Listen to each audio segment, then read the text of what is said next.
lari dari kesenangan fisik waktu itu. Tetapi yang kulakukan tidak mendekatkan diri kepada Tuhan, namun sekedar memanipulasi pikiranku sendiri.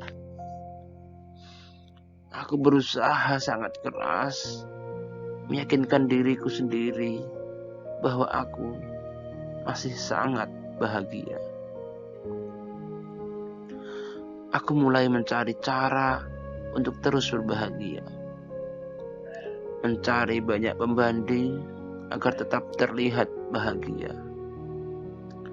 Aku sering melihat orang-orang miskin bekerja siang malam, melihat betapa susahnya kehidupan mereka. Aku datang ke panti jompo, menyaksikan orang-orang seumuranku yang disingkirkan anak-anaknya sendiri. Entah kenapa, hal seperti itu membuatku bahagia. Aku menatap langit-langit rumahku, menyadari satu hal tentang dilupakan. Jika hanya hitungan hari atau bulan, mungkin masih ada orang-orang yang mengenang.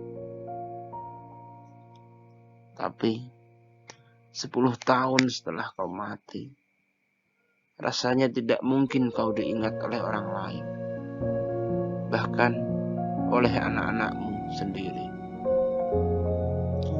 Saat anak-anakku lahir dulu, aku selalu dengan gagah berjanji, aku boleh sengsara, tetapi tidak dengan anak-anakku.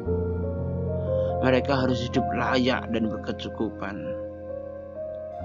Aku bekerja siang malam, melakukan berbagai hal untuk memastikan mereka berkecukupan setelah ku tinggalkan. Aku hanya bekerja dan bekerja untuk mencukupi keinginanku. Bukan lagi kebutuhan yang ku kejar, tapi keinginan demi keinginan yang tidak ada habisnya. Bahkan 10 tahun setelah mati, keinginan-keinginan itu masih tetap hidup. Gerimis dan angin halus membelaiku. Aku tak lagi bisa merasakan hawa dari kulitku.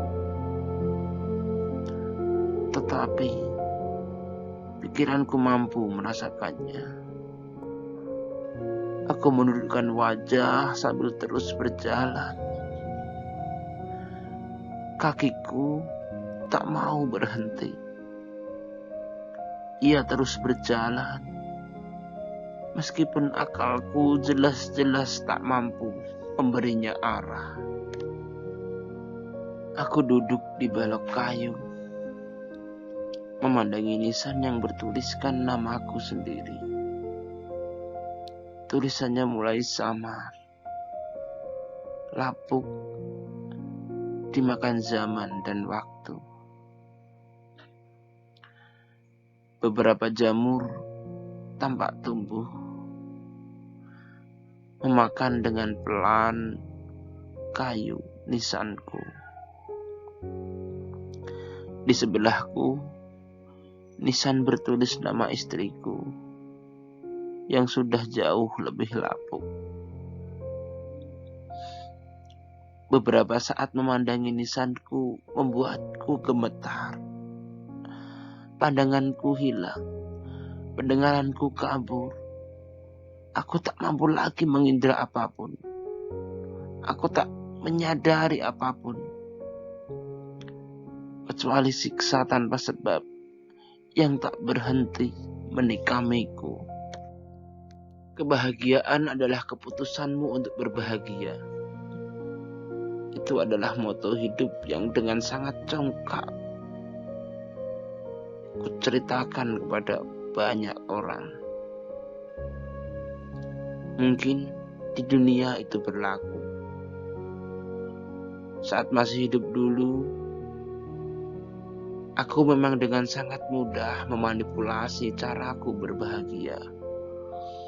Aku bisa dengan mudah menghapus kegelisahan hanya dengan memejamkan mata beberapa detik. Tetapi tidak di sini. Semua kemampuan memanipulasi rasa itu sirna.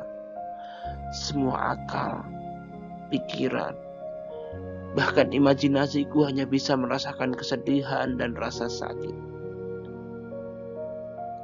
Dipukul, dibakar, dan dihancurkan menjadi keseharianku. Tetapi itu bukan satu-satunya siksaan. Karena ada siksaan yang sangat menikamku begitu dalam. Siksaan berwujud penyesalan tentang pilihan hidup yang pernah kupilih. Aku tersadar kembali saat melihat sosok malaikat penjaga kubur. Ia memintaku kembali ke alamku karena waktuku sudah habis. Aku baru menyadari bahwa aku diizinkan untuk sejenak melihat dunia, untuk menyiksaku, untuk membuatku menyadari semua hal yang kulakukan adalah kesalahan. Aku tergagap. Bagaimana anak-anakku nanti? Apakah mereka akan mengalami hal yang sama denganku? Apakah mereka akan siksaan seperti ini juga? Tanyaku sambil menundukkan wajah.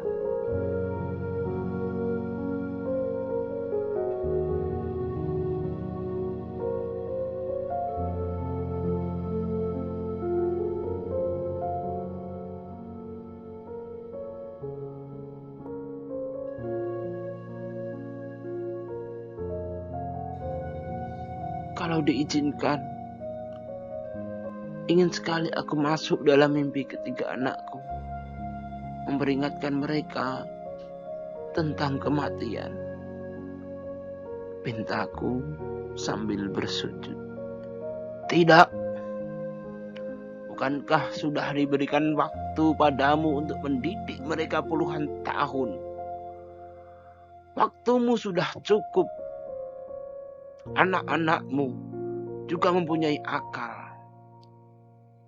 Aku bahkan juga tidak pernah tahu mereka akan bertemu dengan siapa dan mengalami apa.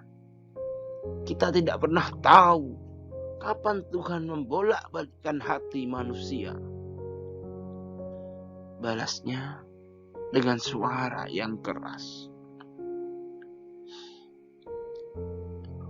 Kupandangi ranting pohon asem melambai.